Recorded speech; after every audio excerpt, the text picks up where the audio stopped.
Plusieurs lignes de la parole mènent à une seule ligne, celle de la vérité éternelle.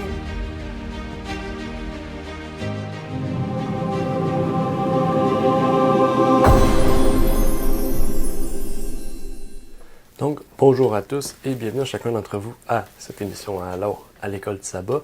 Donc aujourd'hui, nous allons débuter ce nouveau trimestre dans la deuxième partie du livre de Marc, à la première leçon, donc un type important. Et nous allons débuter donc Marc 9 et ce trimestre-ci va nous mener à la fin de l'étude du livre de Marc pour commencer donc l'année prochaine un nouveau sujet qui sera tout autant important mais tout autant intéressant. Je l'espère, pour ceux et celles donc, qui écouteront cette émission, mais qui voudront faire donc l'école du sabbat. Avant de pouvoir commencer cette étude, donc cette première leçon de ce nouveau trimestre dans cette deuxième partie du livre de Marc, j'aimerais vous permettre donc et vous demander de prendre votre guide, pour ceux qui l'ont en PDF ou en format papier, vos réponses en main, et aussi votre Bible en main surtout, pour que nous puissions explorer ce livre, explorer ce nouveau trimestre et étudier ensemble. Donc, jusqu'en décembre, ce trimestre sur le livre de Marc. Je vous souhaite donc bonne étude et surtout bonne écoute au travers de cette émission.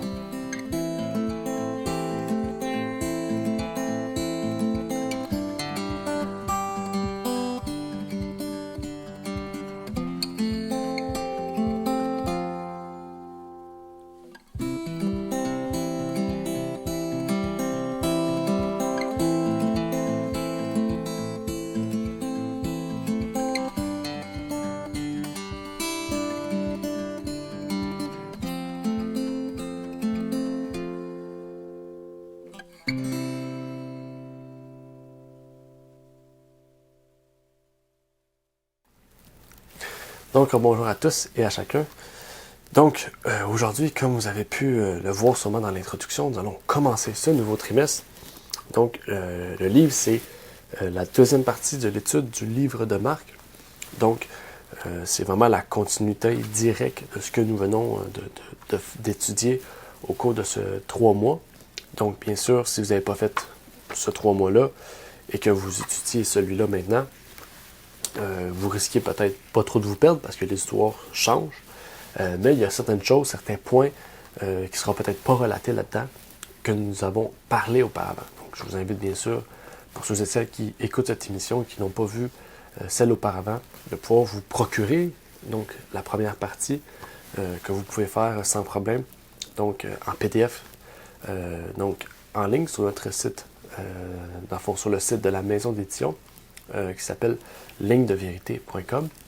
Et vous pourrez même vous procurer, si vous voulez vous en acheter des copies, vous pouvez nous contacter par email, donc à info@lignedeverité.com, ou vous pouvez directement l'acheter sur le site. Bien sûr, s'il y a un problème ou quoi que ce soit, vous pouvez nous contacter à la même adresse que je viens de citer pour que vous puissiez donc recevoir votre copie dans les plus brefs délais. Avant de débuter donc par la prière, j'aimerais faire les invitations. Aujourd'hui, il va y avoir une invitation spéciale que je fais aussi à chaque début de trimestre.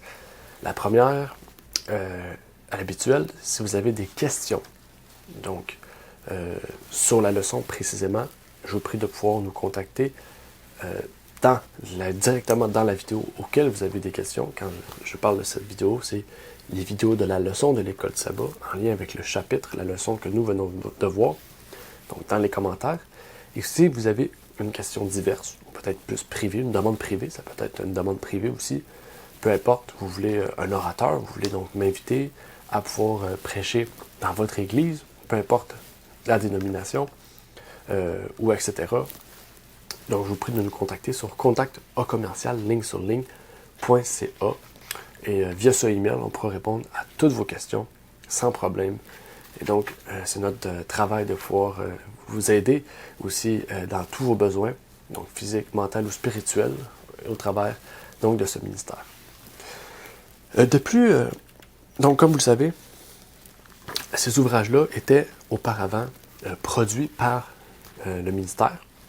Maintenant, comme vous le savez, depuis à peu près 1 an, le ministère et la maison d'édition sont deux entités distinctes. Donc, le ministère est un ministère dédié donc par cette émission-là, donc à pouvoir, on pourrait aller plus profondément dans ces leçons, par des prédications, par des questions-réponses ou par d'autres types de vidéos courtes. Et la maison d'édition, en fait, comme vous le voyez ici, il y a le petit logo en arrière ici. Il l'a aussi à l'intérieur, ici. Donc, la maison d'édition a pour but, donc, comme ça le dit dans le nom, maison d'édition, d'éditer des ouvrages, donc, comme listé ici. Donc ici, vous avez tous les ouvrages qu'on produit. Ici, les 3 ouvrages les plus populaires. Et en bas, vous avez les autres ouvrages qu'on produit qui sont pas moins populaires, mais qui peut-être sont, on pourrait dire, secondaires. Okay? Donc, bien sûr, il y a des ouvrages qui sont des traductions. Okay? Dans le sens qu'on a fait une demande à un auteur. Par exemple, l'auteur Nader Mansour ou Ronald W. Tow, qu'on a demandé de pouvoir traduire son ouvrage. Il nous a vivement recommandé de pouvoir le traduire. Donc, on a la validation de l'auteur de pouvoir traduire les ouvrages et on les vend à des prix modiques, donc les prix pratiquement d'impression.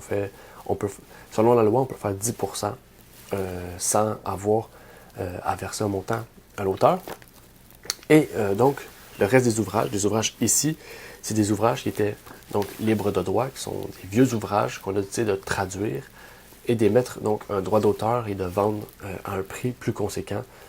Bien sûr, un prix aussi qui n'est pas dans les prix classiques qu'on retrouve chez les grandes librairies du monde, mais à un prix au moins qui nous permet de pouvoir produire d'autres ouvrages et de pouvoir aussi envoyer gratuitement des ouvrages à ceux qui en ont besoin. C'est ça le but en fait, de vendre des ouvrages. Et donc en tout, la maison d'édition a produit 3 ouvrages, dans le fond, 3 ouvrages, vraiment, on pourrait dire 100%. Les autres ouvrages sont des traductions. Mais par exemple, le livre Réflexion sur le livre de l'Apocalypse, que je vous recommande vivement, c'est un ouvrage qu'on a produit à 100%. Il y a le livre Le jour de la crucifixion et résurrection du Christ aussi, qui parle donc des 72 heures de Jésus dans la tombe, une explication biblique. Et il y a La déité du Christ, donc qui est un ouvrage qui prend la Bible et l'esprit de prophétie qui explique la divinité de Jésus selon donc aussi les pionniers adventistes. Donc maintenant, avant d'aller plus loin dans la leçon, donc bien sûr, je vous invite à aller vérifier, fouiller aussi dans la maison d'édition.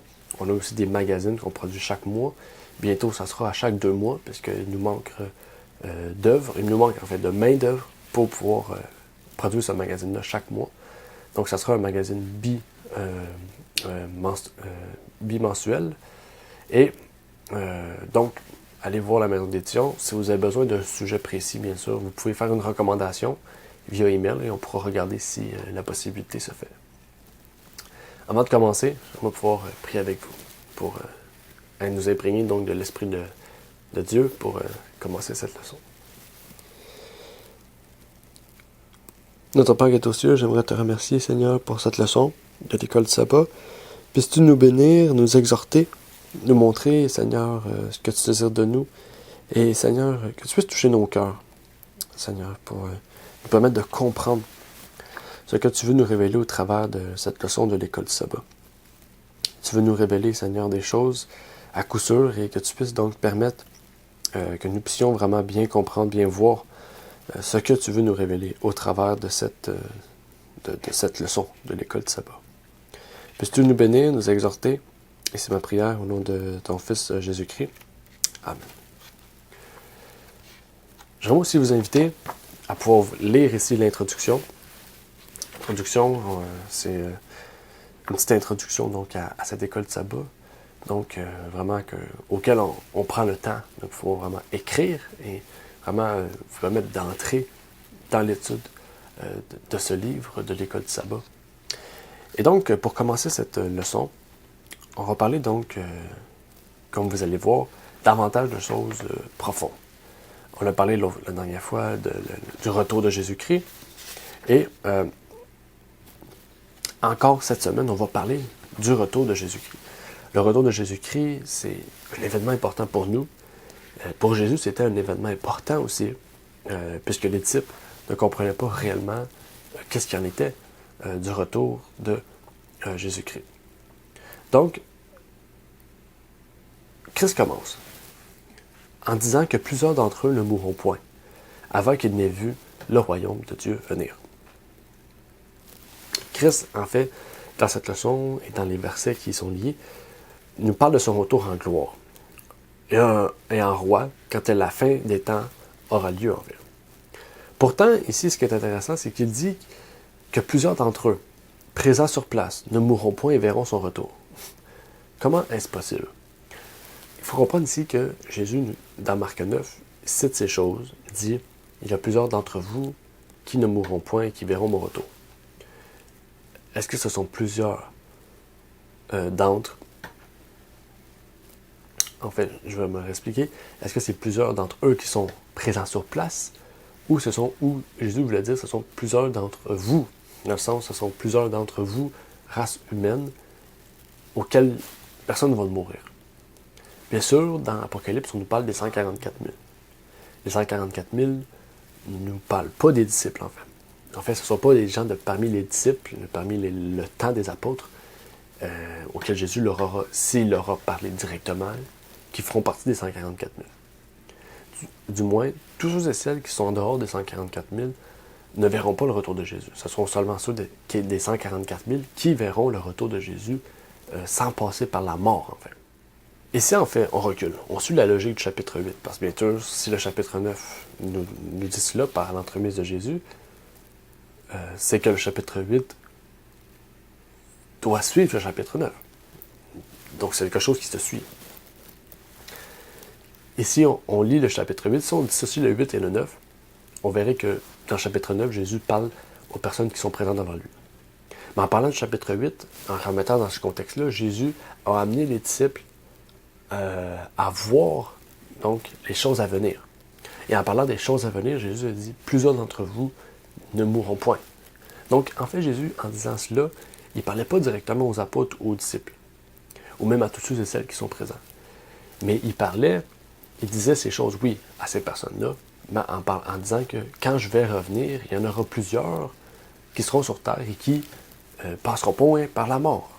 C'est ça, en fait, que Jésus a voulu dire. Et c'est là, en fait, qu'il nous révèle par la suite. Ce qui en fait, en donnant un exemple, en faisant venir Élie et Moïse. Il a choisi ses disciples les plus proches pour venir assister à ces choses, pour être des témoins vraiment oculaires et pour leur permettre aussi de comprendre une facette spécifique du retour de Jésus et davantage comment Jésus va revenir en gloire. Et surtout pour comprendre sa divinité. Comme on connaît Pierre, Jean et Jacques. Et en allant sur cette haute montagne, qu'on appelle aujourd'hui la montagne de la transfiguration, en fait, il révèle sa divinité à ses disciples, ses 3 disciples.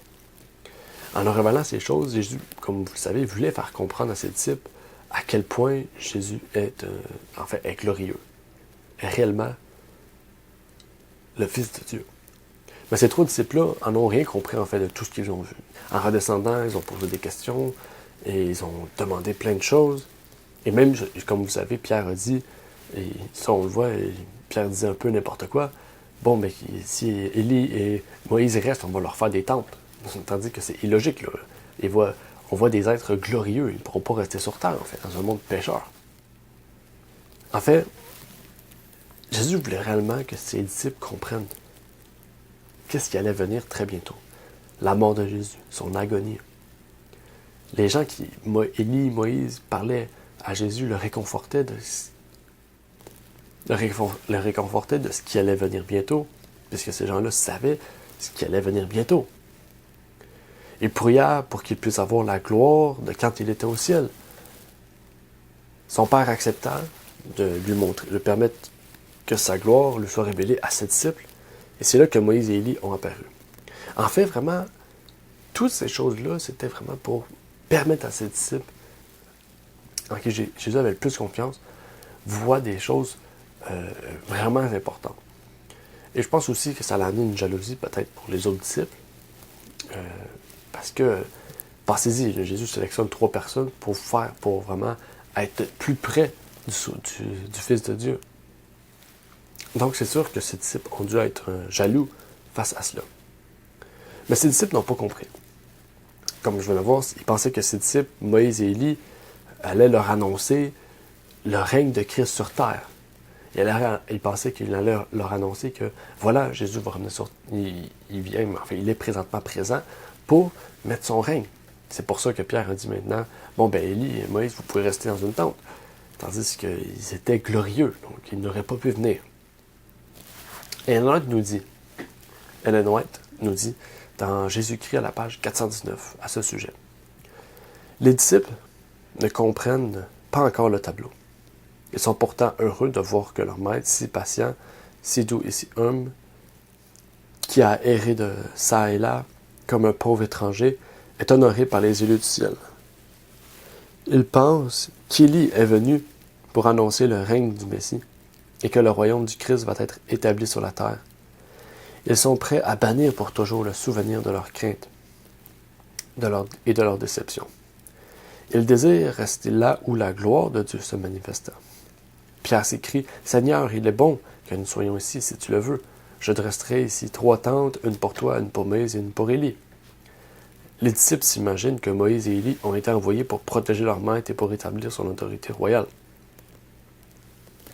Vous voyez, les disciples avaient vraiment encore cette idéologie des Juifs, à savoir que Christ allait établir son royaume sur terre. Et c'est sûr que quand Jésus est mort sur la croix, en fait même avant ça, qu'il a été enlevé par les Romains, son arrestation, Pierre a essayé de tuer un Romain, on voit à quel point, en fait, ils ont sûrement été déçus de comment Jésus a terminé en fait sur terre. Même quand Jésus est parti au ciel, a été transfiguré, ils ont sûrement dû être déçus, ne pas comprendre quelle était leur œuvre, leur travail, leur but, en fait, d'avoir suivi Jésus-Christ. Mais maintenant, ils faisaient face à Élie, à Jésus-Christ, à Moïse, qui parlaient de choses qu'eux-mêmes ne comprenaient pas. Ils n'ont même pas porté attention, en fait, à ce que ces hommes disaient, dû sûrement à la fatigue. C'est sûr que c'est sûr que Pierre, Jean-Jacques ont dormi. Ils étaient fatigués, ils ont dormi. J'ai entendu que Jésus avait dit de prier avec lui. Ils n'ont pas compris. Et Jésus était déçu seulement de ces 3 disciples-là.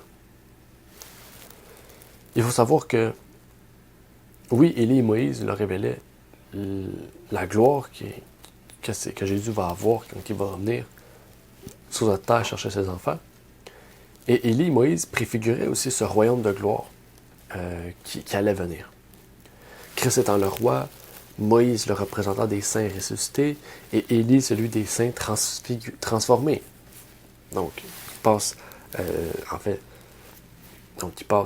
par exemple, des 144 000 à un état de purification, donc transformé en état d'immortalité. Et il parlait, comme je vous ai dit, de ce qui allait arriver pour le Christ sur terre, le réconfortant et l'encourageant pour passer au travers de ces épreuves. Et les disciples entendaient la conversation, mais ils n'ont pas compris, ils n'ont pas porté attention. Trop étonnés d'attendre ce que Jésus allait leur dire, pensant qu'il allait leur dire, bon, ben Jésus va établir son royaume.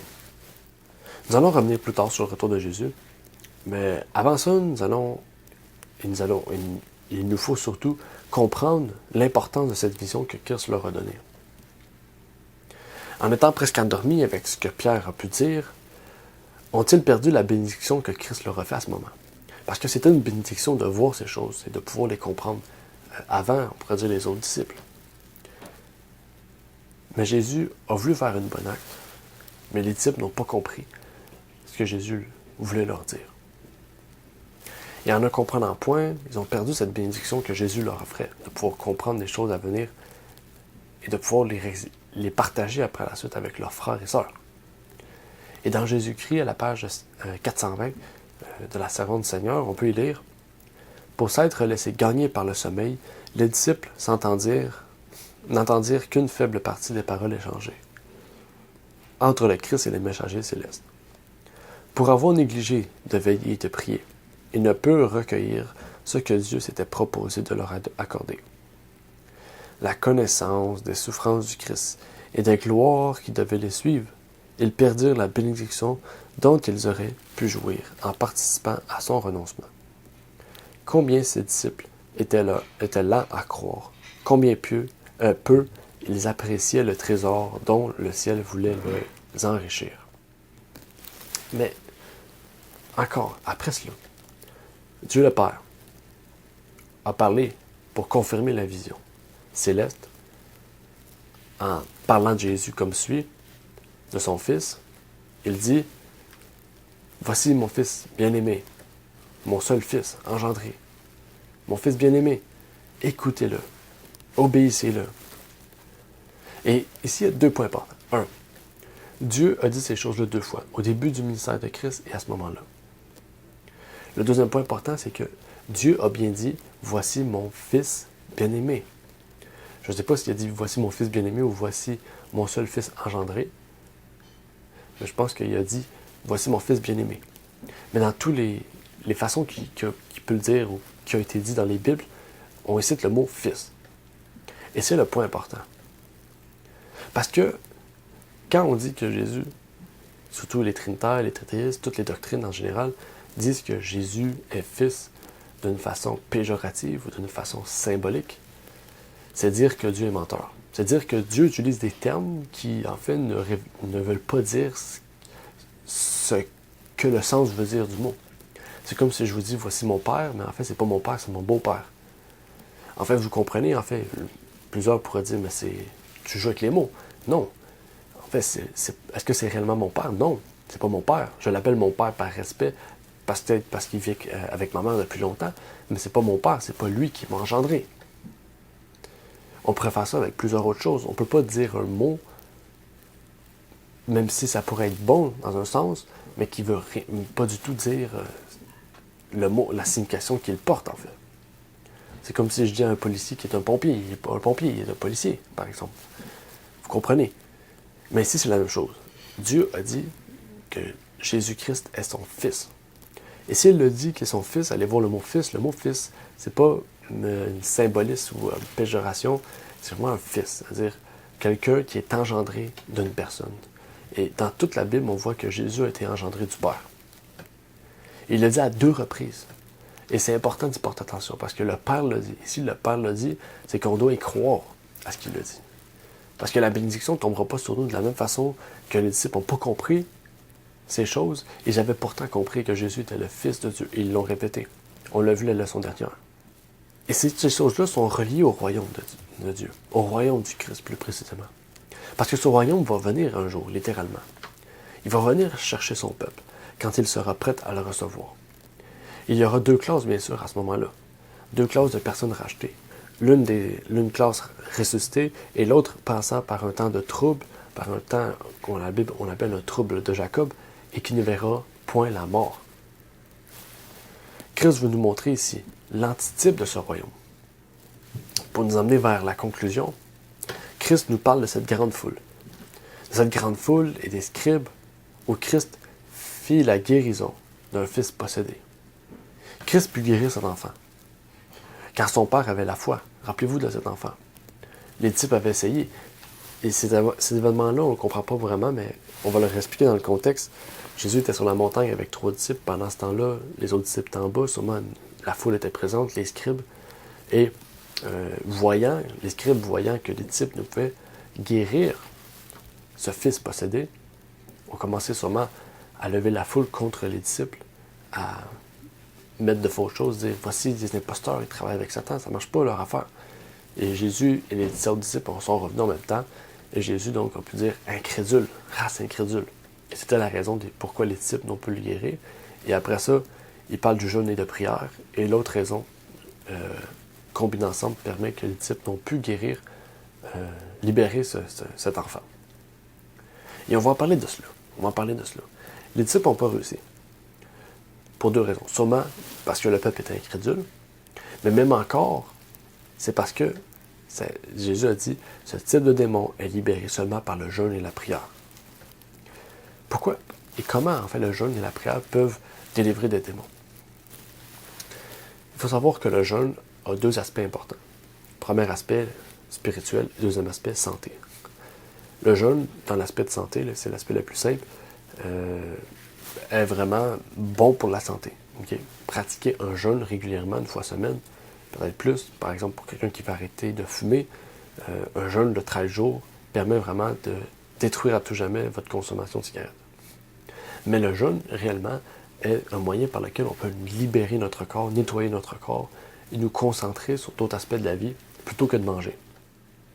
L'aspect spirituel, c'est que, justement, le fait qu'on ne mange plus de nourriture solide, ça ne veut pas dire, pour ceux et celles, par exemple, qui sont malades et qui aimeraient faire un jeûne, vous pouvez manger des fruits ou des légumes, des nourritures qui sont peu caloriques, mais qui vous permettront au moins d'avoir vos nutriments.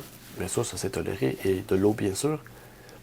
Mais pour quelqu'un qui fait un jeûne strict, qu'on appelle, ce type de jeûne-là, spirituellement, permet de nous concentrer sur les choses célestes plutôt que les choses terrestres.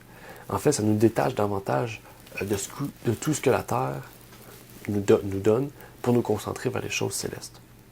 C'est pour ça quand on est chrétien, on combine toujours le jeûne avec la prière. Quand on fait un jeûne pour, mettons, niveau spirituel, par exemple, pour prier davantage. Et c'est ça que Dieu, par l'entremise de Jésus-Christ, nous dit ici. Le Fils de Dieu nous montre ici que le jeûne et la prière combinés est un moyen efficace, non seulement de pouvoir comprendre la parole, parce que ça nous permet d'éclairer notre esprit pour comprendre la parole, mais ça peut nous permettre d'obtenir des guérisons, par exemple, des démons chassés. Le jeûne et la prière permettent de savoir pourquoi nous ne pouvons pas faire la délivrance. Et en fait, par exemple, dans un livre qui date de 1983, j'ai trouvé intéressant de pouvoir le citer. C'est un livre sur l'Institut de recherche biblique, donc de la Conférence générale adventiste, sur The Spiritual Warfare and Deliverance Ministry, donc les guerres spirituelles et le ministère de délivrance, donc qui nous dit comme suit. Ils peuvent être appelés à participer ou même à diriger des services de prière pour les victimes de harcèlement ou de possession satanique. Un important travail de préparation personnelle est décrit dans l'Écriture et dans les écrits de Ellen White.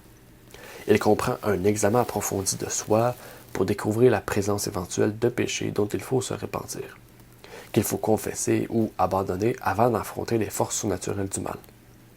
Le jeûne et la prière peuvent constituer une partie importante de ce travail préparatoire. Il y a une place pour ce type de ministère s'il est mené correctement. J'ai fouillé un peu dans la Bible, dans l'Esprit de prophétie. Je n'ai pas vraiment trouvé de texte avec ça, mais ce texte-là était lié vraiment à ce sujet précis.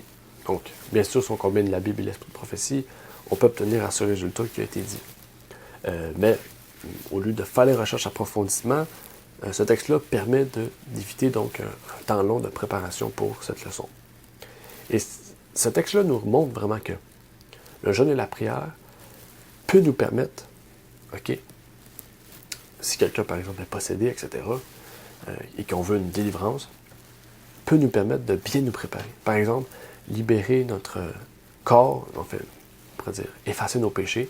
Et le jeûne et la prière permet vraiment de nous libérer de toutes choses terrestres qui nous empêcheraient le péché, toutes ces choses-là, pour vraiment entrer dans cette œuvre, donc, de la guerre spirituelle et du ministère de délivrance, vraiment à 100% avec Dieu.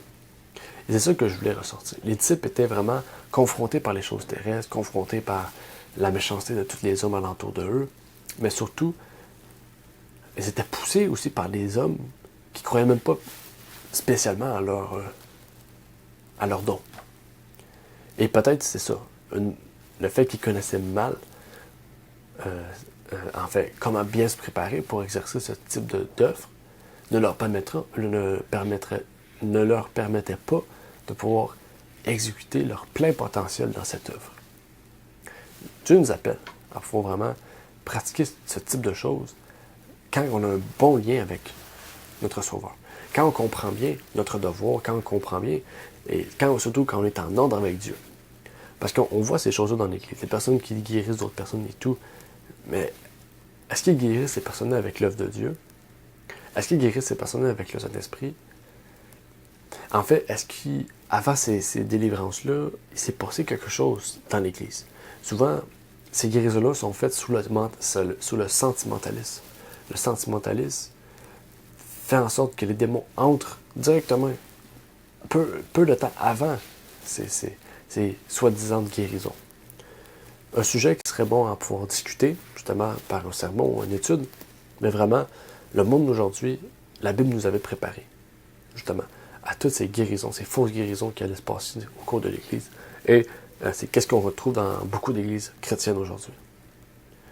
Et en tant que disciple du Seigneur, Dieu nous appelle à être sincères et droits pour exercer cette fonction d'intercession pour autrui. Parce que c'est quelque chose de très important. C'est pas le fait de chanter des musiques avec des drums, de crier, de chanter fort, de faire du bruit qui va permettre ces guérisons-là. Mais réellement, c'est d'autres moyens par lesquels Jésus nous a montré, qui sont beaucoup plus simples que cela. Et l'appel du jour, Dieu nous appelle.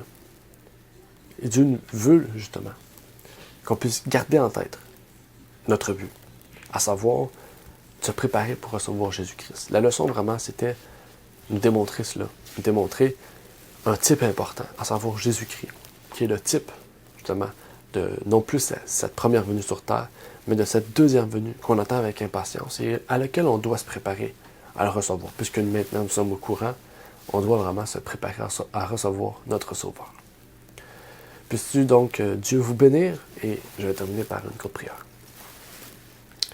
Notre Père qui est aux cieux, j'aimerais te remercier, Seigneur, pour ce que tu as pu faire dans notre vie. Tu as pu nous bénir, nous fortifier, nous permettre de comprendre et de voir ces choses que tu voulais nous révéler. Puisses-tu donc, Seigneur, permettre que ceux et celles qui vont écouter, voir cette émission, puissent donc être ressourcés par ces connaissances, ces choses, Seigneur, que tu veux leur montrer. Puisses-tu donc nous bénir, nous permettre de nous préparer à te recevoir dans notre vie. Et c'est ma prière au nom de ton Fils, Jésus-Christ. Amen. Merci d'avoir écouté cette vidéo.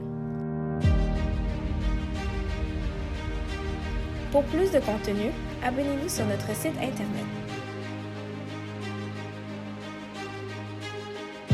Il est également possible pour vous de nous suivre sur notre page Facebook et de nous contacter par email.